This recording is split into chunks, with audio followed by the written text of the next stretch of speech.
Shalom, Jemaat SIB Ranau-Ranau. Mari kita berdoa untuk memulakan ibadah kita pada pagi ini. Segala pujian, hormat dan syukur kami naikkan ke hadirat-Mu ya Aba, ya Bapa. Kami sangat bersyukur Tuhan, di mana kasih setia-Mu dalam hidup kami terlalu amat besar kami rasakan. Tuhan, kami bersyukur sepanjang minggu ini Tuhan, kami telah menikmati berkat-berkat berkelimpahan daripada-Mu. Pagi ini Tuhan, kami sangat bersyukur karena kami dapat kembali bersama-sama dalam ibadah ini. Sebelum kami memulakan ibadah kami mau serahkan setiap pribadi kami pada pagi ini ke dalam tangan-Mu. Kami yakin dan percaya setiap kami telah menyediakan hati kami untuk menyembah dan memuliakan Engkau dalam puji-pujian kami. Bahkan hamba Tuhan yang telah Engkau persiapkan untuk menyampaikan firman-Mu juga kami percaya telah diurapi oleh-Mu. Tuhan, kami mau memulakan acara kami di dalam nama Tuhan Yesus Kristus. Amin. Shalom, sungguh indah dalam pertemuan dengan Anda pada hari ini. Selamat beribadah di atas talian bersama SIB Ranau-Ranau Sibitang. Saya mengalu-alukan kehadiran kita semua, dan bagi yang pertama kali mengikuti pada hari ini, saya sekali lagi mengucapkan selamat beribadah bersama kami. Saya akan menyampaikan beberapa pengumuman pada minggu ini. Yang pertama, ibadah online SIB Ranau-Ranau pada Ahad depan bersama 21 bulan 2 2021 akan bermula jam 9 AM. Saya mendorong kita semua melibatkan diri dalam ibadah online ini. Kedua, persembahan mingguan atau persepuluhan boleh disalurkan ke nomor akaun gereja SIB Ranau-Ranau seperti yang tertera di skrin Anda.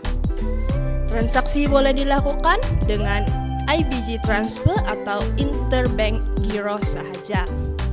Manakala bagi jemaat yang berada di sekitar SIB Ranau-Ranau boleh terus menghantar ke bakul uang persembahan yang telah disediakan di bawah rumah pastor. Yang ketiga, juga kami menyediakan platform bagi permintaan bahan doa atau prayer request terbuka kepada semua orang pada saat ini. Anda boleh menghantar ke nomor WhatsApp yang tertera di skrin Anda dengan menyatakan nama, asal, dan perkara doa. Bagi setiap prayer request ini akan didoakan oleh tim pendoa syafaat. Sekian pengumuman minggu ini. Terima kasih. Aku percaya kepada Allah Bapa yang Maha Kuasa, Khalid langit dan bumi, dan kepada Yesus Kristus anaknya yang tunggal Tuhan kita, yang dikandung dari Roh Kudus, lahir dari anak darah Maria, yang menderita sengsara di bawah pemerintahan Pontius Pilatus, disalibkan, mati dan dikuburkan, turun ke dalam kerajaan maut, pada hari yang ketiga bangkit pula dari antara orang mati, naik ke surga, duduk di sebelah kanan Allah Bapa yang Maha Kuasa, dan dari sana ia akan datang untuk menghakimi orang yang hidup dan yang mati. Aku percaya kepada Roh Kudus, gereja yang kudus dan am, persekutuan orang kudus, pengampunan dosa, kebangkitan tubuh dan hidup yang kekal. Shalom, selamat pagi jemaat Tuhan. Puji nama Tuhan karena kita dapat bersama sekali lagi di dalam ibadah pada pagi hari ini. Mari kita siapkan seluruh hati kita untuk masuk di dalam hadirat Tuhan, di dalam pujian penyembahan pada pagi hari ini. Haleluya. Haleluya. Kita percaya di dalam kehidupan kita, Tuhan kita hebat dan kuat, dahsyat Allah kita. Kita layak memuji menyembah Dia pada pagi hari ini. Haleluya. Berkuasa di bumi di surga, bertata dalam kemuliaan. Dialah Tuhan Allah kita, namanya berkuasa, pembebas umatnya. Betapa hebat, betapa kuat, dahsyatnya Allah kita. Dia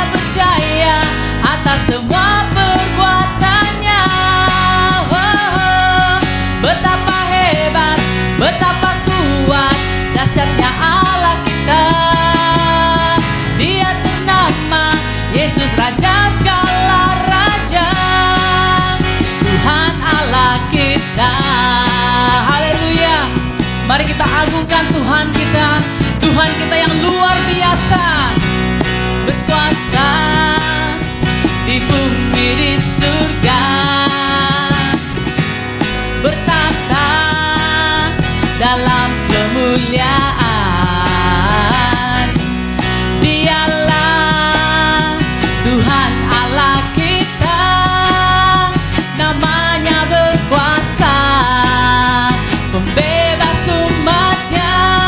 Betapa hebat, betapa kuat, dahsyatnya Allah kita. Dia berjaya atas semua perbuatannya. Betapa hebat, betapa kuat, dahsyatnya Allah kita. Yesus ternama, Yesus Raja segala raja. Betapa hebat, betapa kuat, dahsyatnya Allah kita. Dia berjaya atas semua perbuatannya. Betapa hebat, betapa kuat, dahsyatnya Allah kita. Dia ternama Yesus Raja segala raja, Tuhan Allah kita. Katakan Tuhan Allah kita, Tuhan Allah kita. Sekali lagi katakan Tuhan Allah kita, Tuhan Allah kita. Haleluya. Benar, Tuhan kita dahsyat dan luar biasa. Haleluya. Haleluya, terpuji nama Tuhan.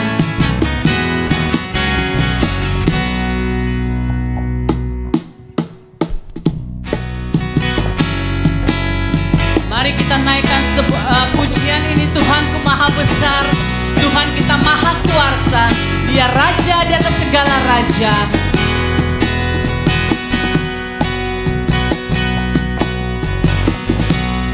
Tuhanku maha besar, Tuhanku maha kuasa, Raja segala raja.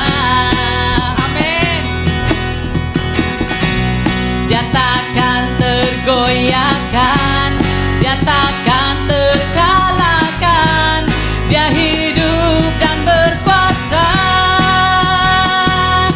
Serukan namanya Yesus Tuhan.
Tuhan, mari kita siapkan hati kita, kita masuk lebih dalam lagi di dalam menyembah Dia. Karena besar kasih Tuhan yang Dia korbankan untuk kita pada hari ini menikmati segala kemurahan Tuhan. Haleluya Tuhan. Haleluya.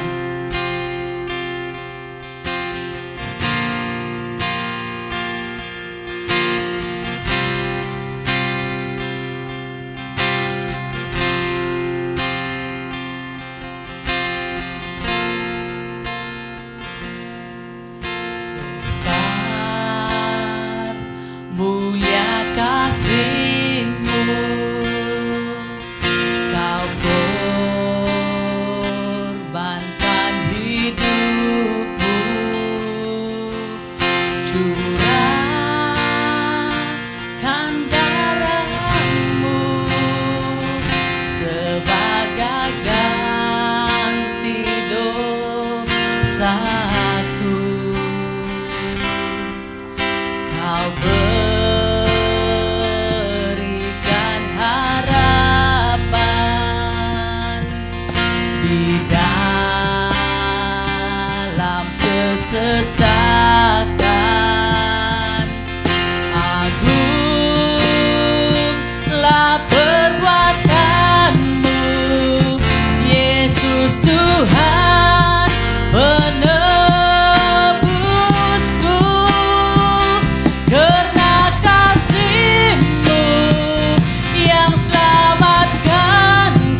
terpujilah namamu. Amin. Shalom, selamat pagi, selamat bertemu dalam kasih Tuhan. Sekali lagi kepada seluruh jemaat yang diberkati dan dikasihi oleh Tuhan Yesus Kristus. Kita bersyukur karena pada pagi hari ini sekali lagi kita dapat bersama-sama dalam kebaktian umum kita yang masih lagi dalam siaran langsung ataupun siaran secara online. Kita bersyukur karena kasih Tuhan, kemurahan Tuhan tidak pernah berubah.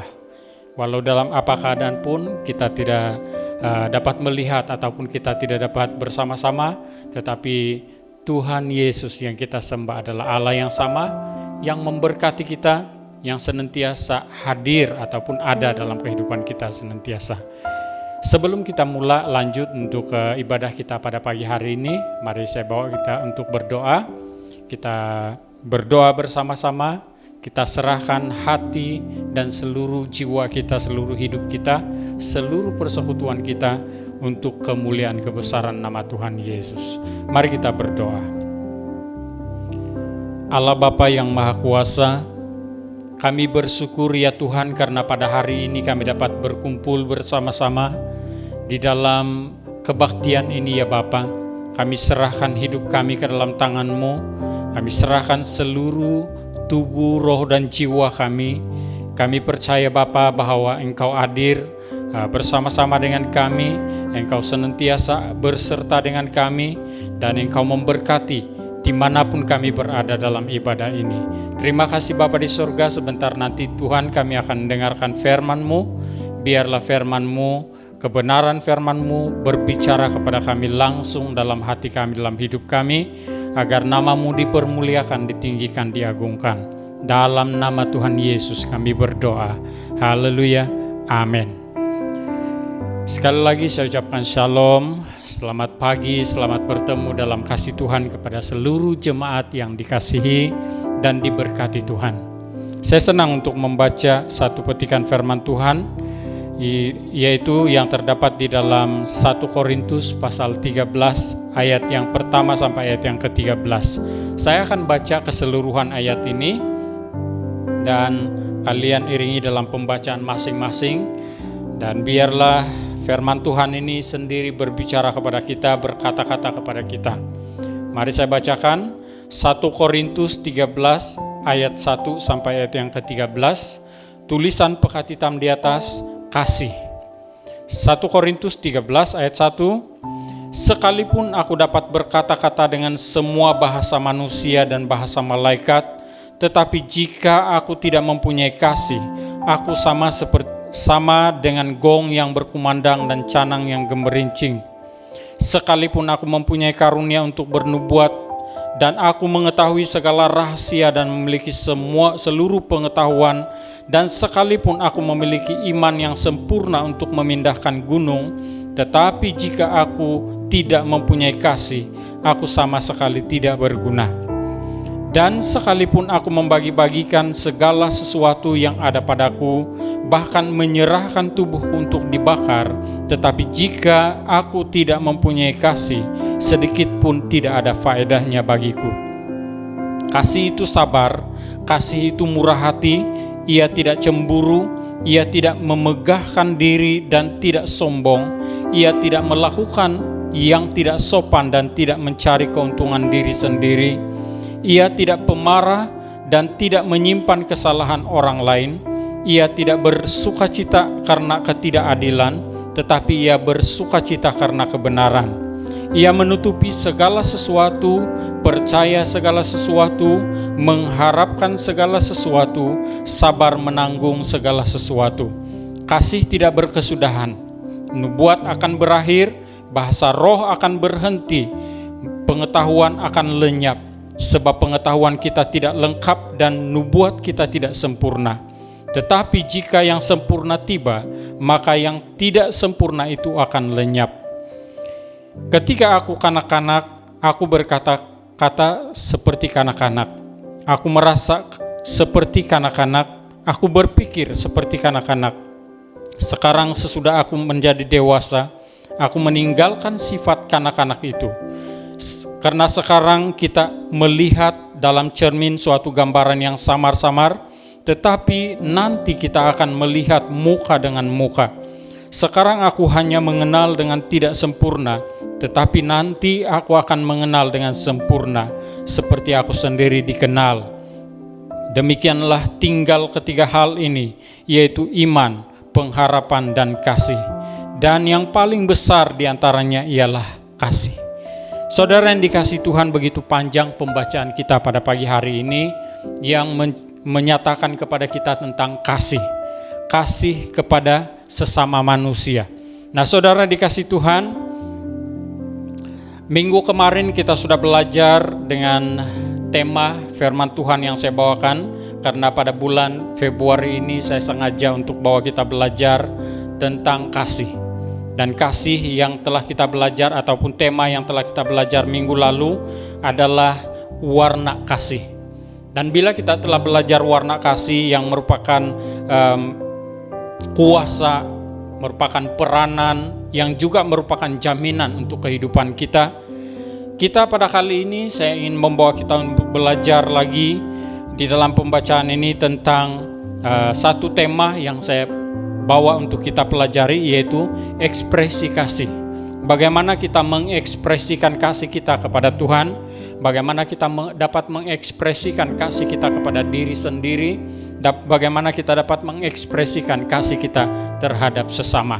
Dan saya lebih senang ataupun lebih gemar untuk membawa kita belajar bagaimana kita dapat membawa hidup ini untuk mengekspresikan kasih itu terhadap sesama.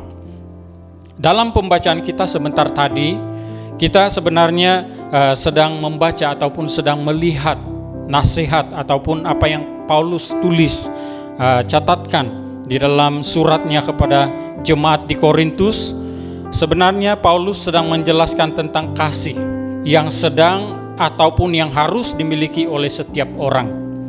Dan dia sedang berkata bahwa semuanya sia-sia tanpa kasih. Paulus sebenarnya sedang berkata bahwa segala sesuatu yang berlaku, yang dilakukan, yang dinyatakan, yang diperkatakan tanpa kasih, tanpa mengasihi sesama, itu adalah sia-sia, kata Paulus. Ini mengingatkan kita tentang apa yang dinyatakan dalam pengkhotbah. Pengkhotbah sudah menyatakan kepada kita bahwa sekalipun kita dapat melakukan segala sesuatu, semua perkara dalam dunia, semua perkara dalam kehidupan kita tanpa pengenalan akan Tuhan, itu adalah sia-sia. Nah, saudara yang dikasihi Tuhan, seseorang yang sudah mengenal Tuhan dan mengerti kehendak Tuhan, pasti dia sudah memiliki kasih untuk mengasihi sesama. Orang yang sudah mengenal Tuhan dan mengerti kehendak Tuhan itu pasti dia sudah memiliki kasih untuk mengasihi sesama. Karena dia sudah mengasihi Tuhan. Dia sudah mengasihi Tuhan dan dia sudah memiliki kasih untuk mengasihi sesama. Jadi kalau seseorang itu sudah memiliki kasih, maka dia memiliki kesadaran yang tinggi tentang hidup ini. Dia memiliki kesadaran yang tinggi tentang hidup ini. Dia memiliki kesadaran yang tinggi tentang nilai-nilai hidup ini.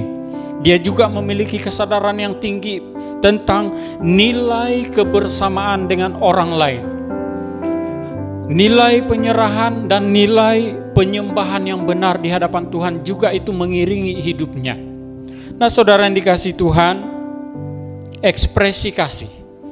Bagaimana seseorang itu dapat menyatakan kasih jika sekiranya dia belum memiliki kasih?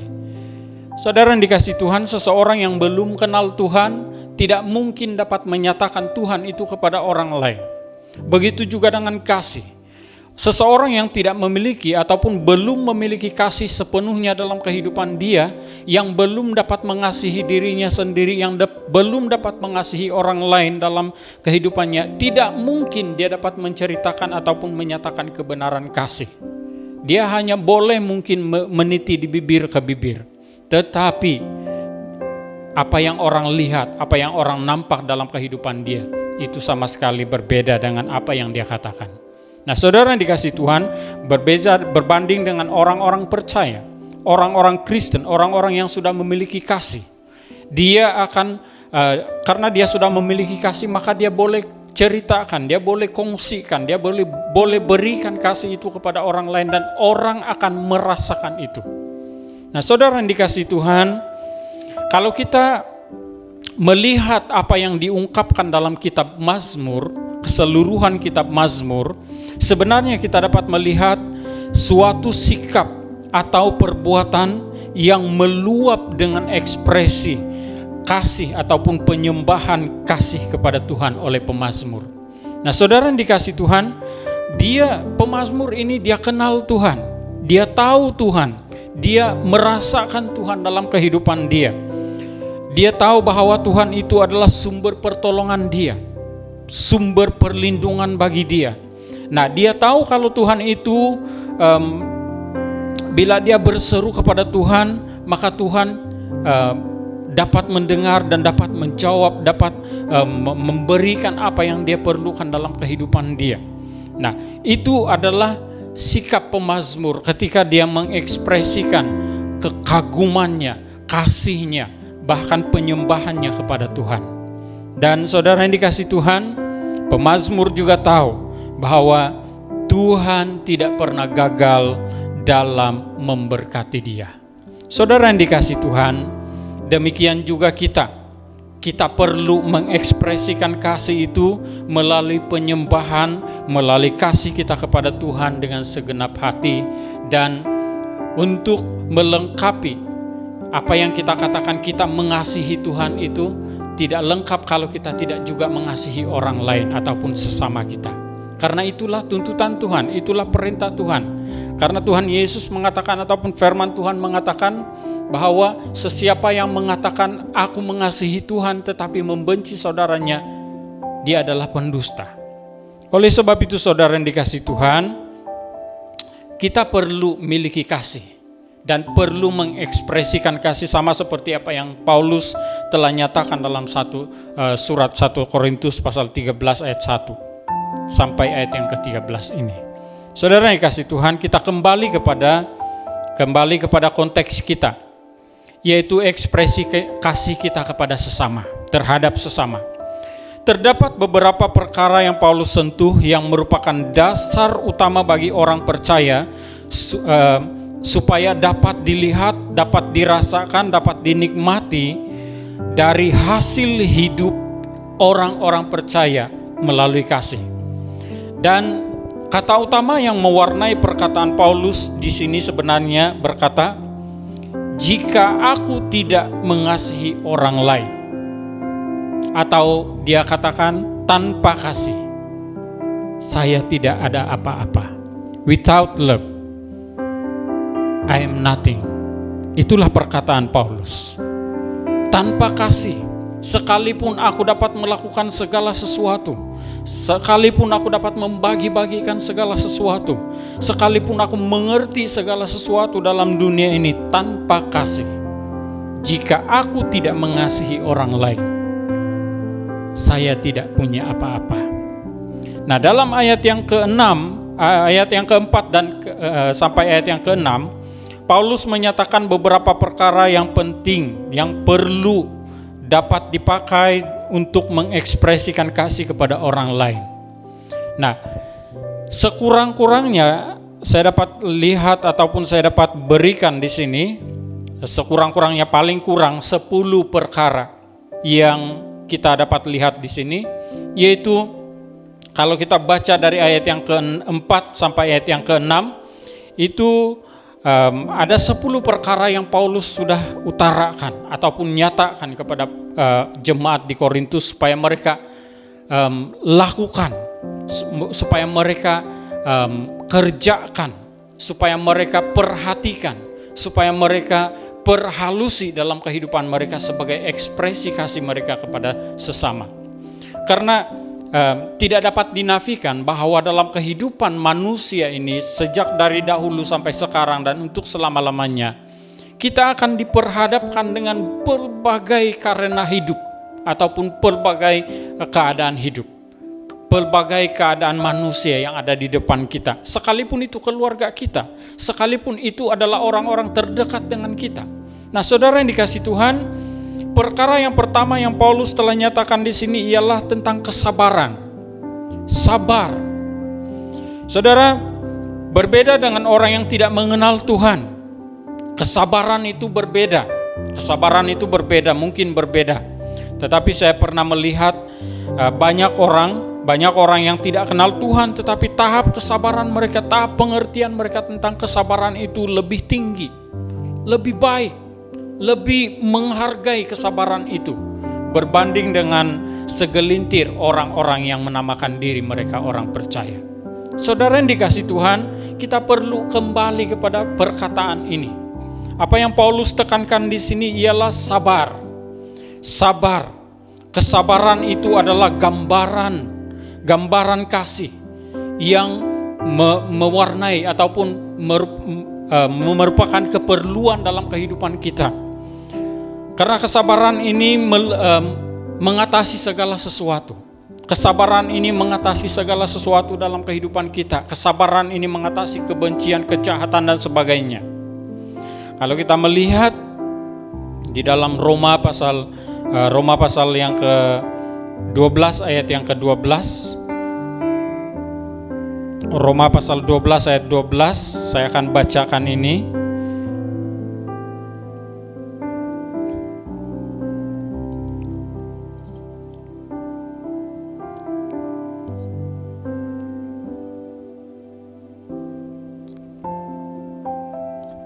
Bersukacitalah dalam pengharapan, sabarlah dalam kesesakan, dan bertekunlah dalam doa. Ini Roma 12 ayat 12. Dalam 1 Korintus pasal yang ke-4 ayat yang ke-12 juga sana mengatakan, kami melakukan pekerjaan tangan yang berat.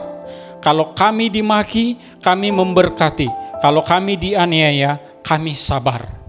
Saya juga mengingat akan satu perkataan teman sepelayanan yang mengatakan, semakin dicabar, semakinlah sabar. Nah, saudara yang dikasihi Tuhan, ketika kita menghadapi cabaran, ketika kita menghadapi tantangan, ketika kita dalam keadaan yang sangat dalam kesulitan, contohnya sekarang ini kita sedang berhadapan dengan situasi dunia yang mencekam. Situasi dunia yang amat mencekam sehingga pergerakan kita amat terbatas dan tidak bebas seperti dahulu lagi. Dan saya tidak tahu bagaimana keadaan pada masa akan datang, tapi kita berdoalah supaya kita tetap sabar untuk mengikuti, sabar untuk menelusuri apa yang dikatakan sebagai satu norma baru dalam kehidupan ini.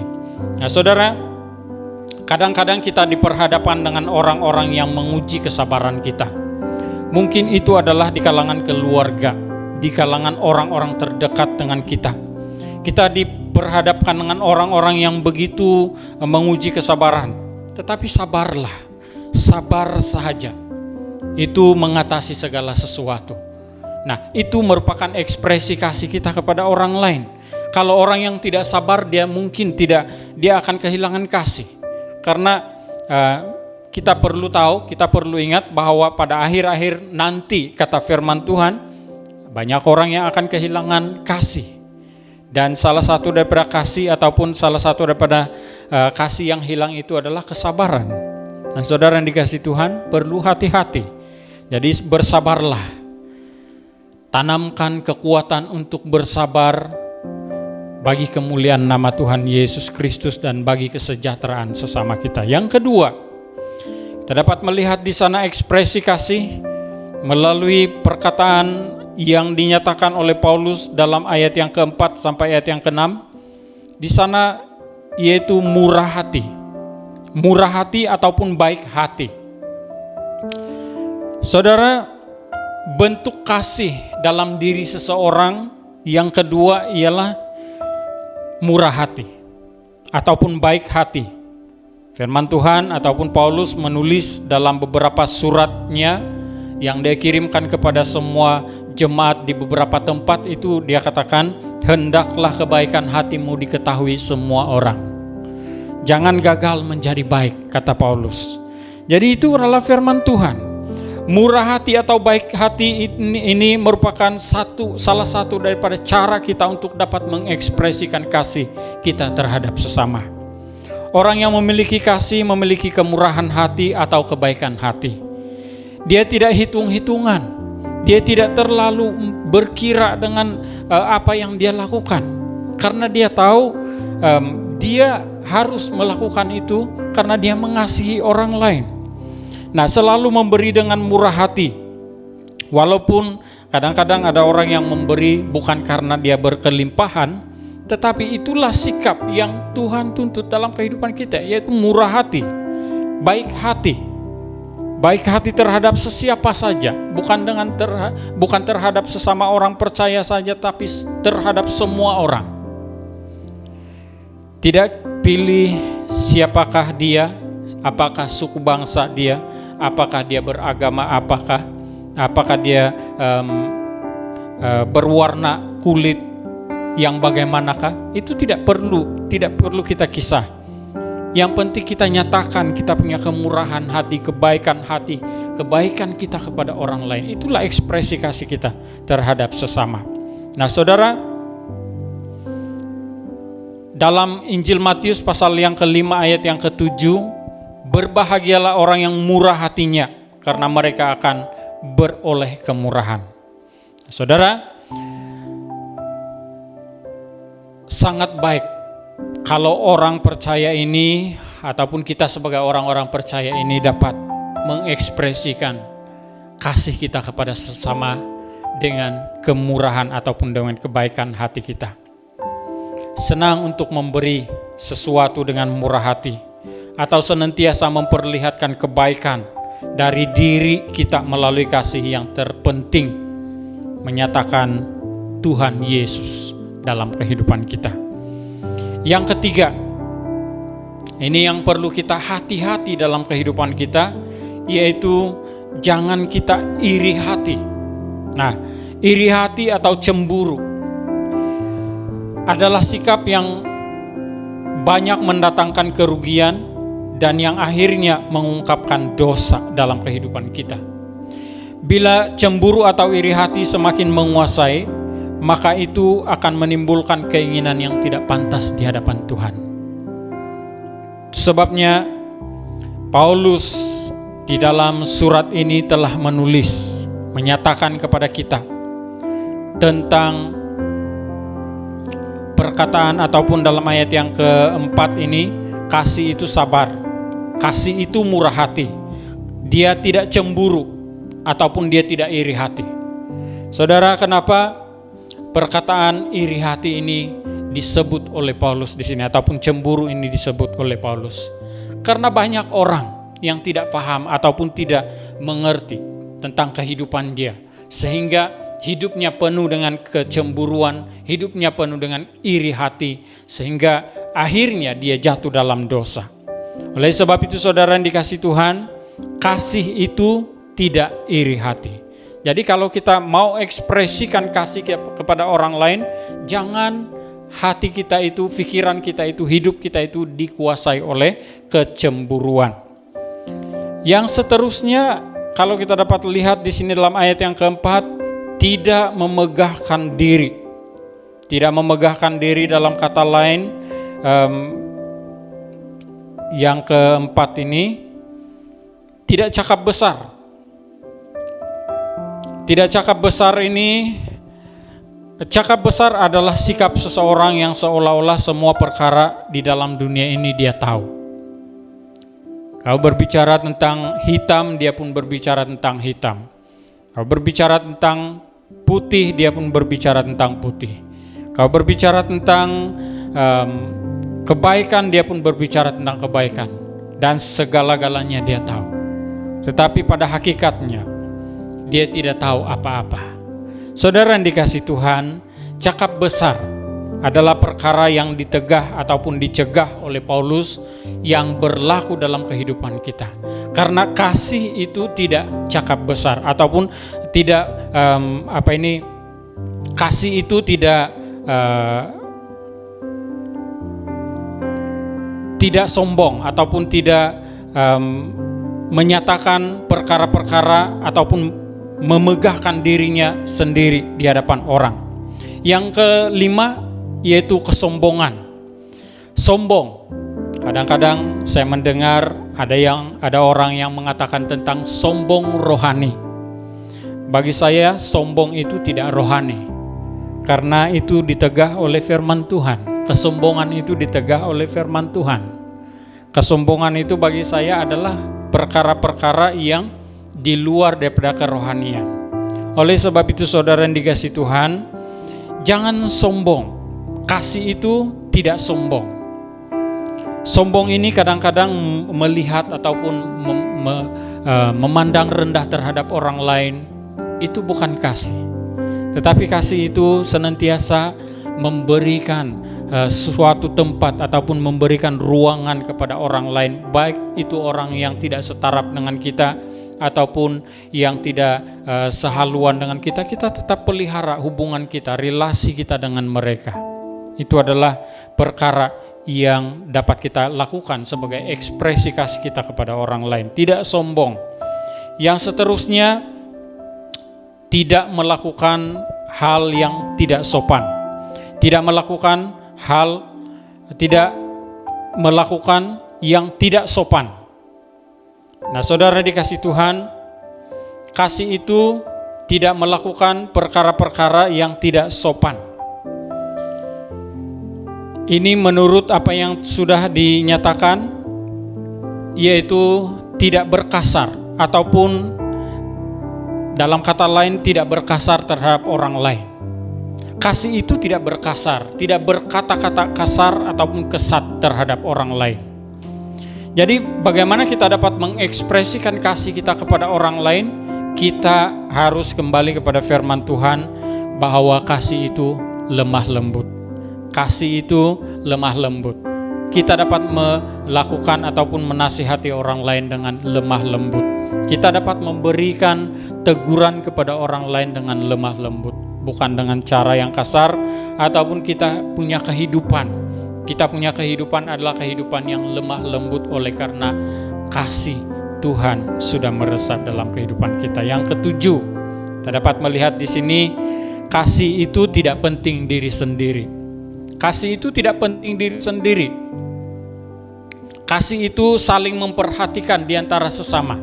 Kasih itu saling memberi tempat kepada orang lain. Kasih itu memperhatikan keperluan-keperluan orang lain. Kasih itu senantiasa melihat apa yang diperlukan oleh orang lain, bukan saja secara material, tetapi secara rohani, secara doa dan sebagainya. Saudara yang dikasihi Tuhan, bagaimana kita dapat mengekspresikan diri kasih kalau kita ini seorang yang penting diri sendiri. Saudara, penting diri sendiri ini adalah semua perkara dia mau yang dia itu saja yang hebat. Dia mau yang dia itu saja yang luar biasa. Dia mau yang dia itu saja yang diperhatikan, tetapi tidak memperhatikan oleh orang lain. Saudara, kita perlu melihat ataupun kita perlu ingat selalu bahwa kasih itu tidak penting diri sendiri. Kita dapat memperhatikan ataupun dapat saling memperhatikan di antara sesama kita. Yang ke-8, kasih itu tidak cepat tersinggung. Ini perkara yang sangat luar biasa. Kasih itu tidak cepat tersinggung. Orang yang memiliki kasih tidak cepat tersinggung.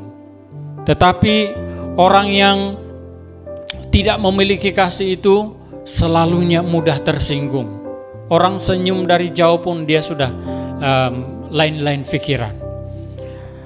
Saudara yang dikasihi Tuhan, pasti orang yang cepat tersinggung ini dia adalah orang yang tidak mudah melupakan apa yang orang lakukan terhadap diri dia. Apalagi apabila dia disakiti, dia akan simpan perasaan itu sampai selama-lamanya. Saudara yang dikasihi Tuhan, kalau orang yang memiliki kasih, kalau dia tersinggung pun dia pasti cepat-cepat lupakan dan maafkan orang yang menyinggung perasaan dia. Karena dia memiliki kasih dan dia mau mengasihi orang lain. Tetapi jika orang percaya tersinggung dengan firman Tuhan, ini luar biasa. Karena kalau orang percaya tersinggung dengan firman Tuhan, dia cepat-cepat mengucap syukur. Dan puji Tuhan, kalau tahu bersyukur, kalau tidak pandai bersyukur, itu adalah satu penyakit. Saudara yang dikasih Tuhan, karena bila firman Tuhan menegur kita, itu adalah nyata kasih Tuhan terhadap kita. Tuhan mengasihi Anda dan saya.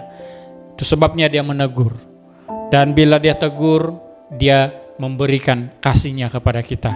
Dan mari kita cepat-cepat mengucap syukur di hadapan Tuhan karena kita tersinggung oleh firman Tuhan. Tetapi kalau orang lain menyinggung perasaan kita, mari kita cepat-cepat maafkan, cepat-cepat lupakan. Nah, yang ke-9, kasih itu tidak berdendam. Orang yang memiliki kasih tidak berdendam, tidak menyimpan kesalahan orang lain. Ini yang dinyatakan oleh Paulus, dinasihatkan oleh Paulus kepada orang-orang di Korintus ataupun kepada kita pada hari ini. Saudara, kasih itu tidak mengizinkan apa yang namanya dendam dan yang sewaktu dengannya. Kasih itu tidak pernah menyimpan ataupun tidak pernah memberi suatu tempat di dalam kehidupan seseorang yang namanya dendam. Tetapi dia membersihkan seseorang itu daripada segala perasaan dendam. Nah, itu sebabnya kita perlu memiliki kasih, supaya jangan kita berdendam, jangan kita memikirkan hal-hal yang sudah lalu. Karena kasih itu tidak berbicara tentang hal-hal yang lalu, tetapi kasih itu berbicara tentang hari ini, hidupmu yang engkau serahkan kepada Tuhan. Kasih itu berbicara tentang bagaimana engkau mengekspresikan kasih itu kepada orang lain. Yang ke-10 dan terakhir untuk bab ini, yang ke-10, kasih itu tidak suka akan hal-hal yang tidak adil ataupun ketidakadilan terhadap sesama. Nah, kasih hanya bersukacita terhadap keadilan dan kebenaran. Orang yang punya ataupun yang memiliki kasih itu, dia tidak tenang. Dia tidak tenang dan dia tidak senang ataupun dia tidak bersenang-lenang melihat orang lain tertindas. Dia tidak bersenang-lenang karena kejatuhan orang lain, tetapi dia menaruh belas kasihan kepada orang lain. Dia tidak bersenang-lenang karena kekurangan orang lain, tetapi dia menaruh belas kasihan, mendoakan, bahkan menghulurkan pertolongan kepada orang yang berkekurangan. Saudara yang dikasih Tuhan, ini 10 perkara yang Paulus nyatakan tentang bagaimana kita mengekspresikan kasih kita terhadap sesama. Seterusnya, kalau kita lihat dalam ayat yang ke-7, sekurang-kurangnya ada 3 hal yang kita dapat lihat di sana lagi. Tadi 10 yang kita dapat lihat di dalam ayat yang ke-4 sampai ayat yang ke-6, dan di dalam ayat yang ke-7 sekurang-kurangnya paling kurang ada 3 hal yang saya highlightkan di sini sebagai pelajaran ataupun yang perlu kita pelajari untuk mengekspresikan kasih kita terhadap sesama. Yang pertama, kasih itu memulihkan. Kasih itu memulihkan. Orang yang memiliki kasih akan sentiasa inginkan perdamaian ataupun akan sentiasa memberikan ruangan untuk pemulihan, menciptakan pemulihan, melakukan pemulihan di dalam hubungan, di dalam relasi kita sesama. Itu yang dilakukan oleh orang-orang yang punya kasih, yang memiliki kasih yang Tuhan sudah berikan dalam kehidupan dia. Seperti mana yang dikatakan di dalam Yesaya 42 ayat yang ketiga, buluh yang patah terkulai tidak akan diputuskannya, dan sumbu yang pudar nyalanya tidak akan dipadamkannya, tetapi dengan setia ia akan menyatakan hukum. Nah saudara, dia akan ataupun orang yang punya kasih, yang sudah kenal Tuhan, yang memiliki kasih Tuhan dalam kehidupan dia akan melakukan pemulihan. Kalau ada keretakan, kerenggangan dalam hubungan di antara sesama, baik itu dalam keluarga, dalam bergereja dan sebagainya, itu dia akan pulihkan hubungan itu dengan kasih. Yang kedua, dalam ayat yang ke-7 sekurang-kurangnya kita dapat melihat bahwa orang yang memiliki kasih ini, dia senantiasa punya sikap ingin menyelamatkan ataupun mau menyelamatkan. Mungkin yang mau diselamatkan itu adalah hubungan. Mungkin yang mau diselamatkan itu adalah keberadaan seseorang. Dan mungkin yang mau diselamatkan itu adalah perkara-perkara yang nantinya akan membuahkan perceraian. Saudara yang dikasihi Tuhan, sikap seseorang yang sudah memiliki kasih itu sebenarnya dia mau menyelamatkan. Seperti mana yang dilakukan oleh Tuhan Yesus sendiri. Kalau kita membaca di dalam Yesaya pasal yang 9 ayat yang pertama, Yesaya pasal yang ke-9 ayat yang pertama, tetapi tidak selamanya akan ada kesuraman untuk negeri yang terimpit itu. Kalau dahulu Tuhan merendahkan tanah Zebulon dan tanah Naftali, maka di kemudian hari Ia akan memuliakan jalan ke laut daerah sungai Yordan, wilayah bangsa-bangsa lain.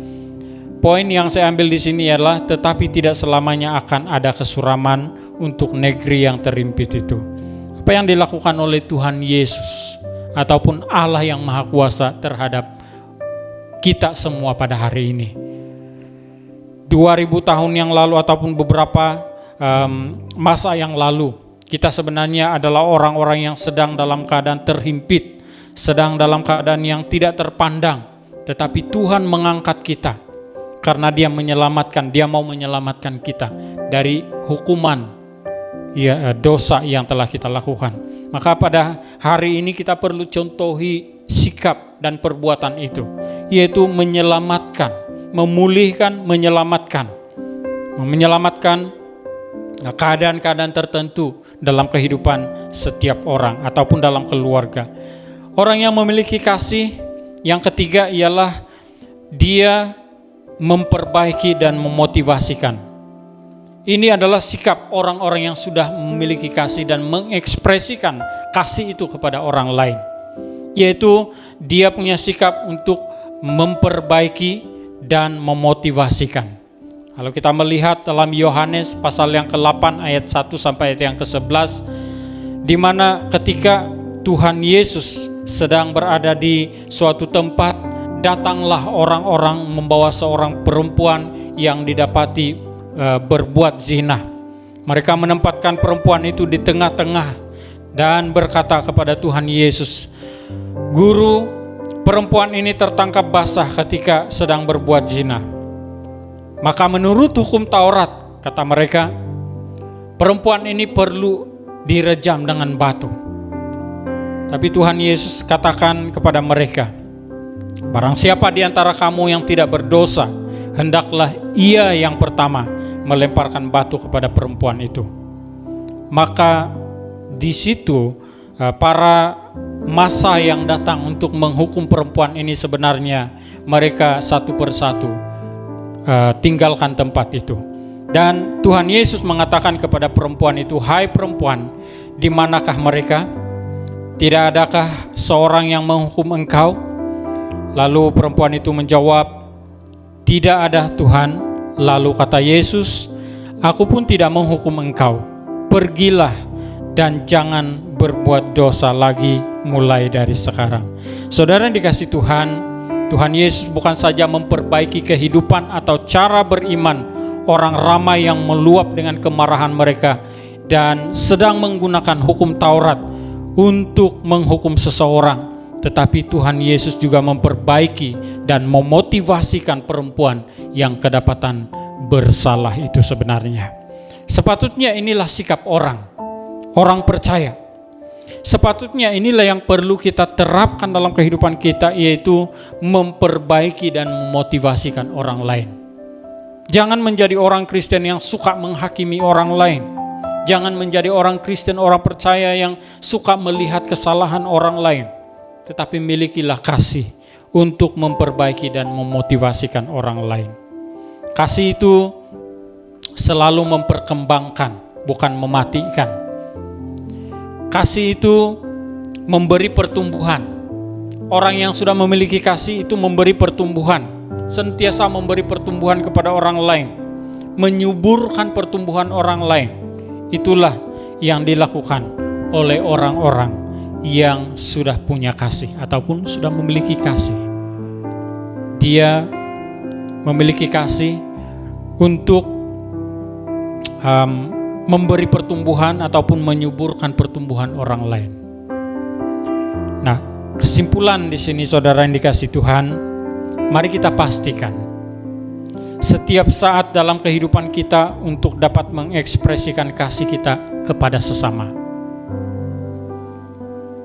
Karena dengan hal demikianlah kita dapat melihat ataupun dilihat sebagai orang percaya yang benar-benar setia kepada Tuhan dalam hal mengasihi sesama.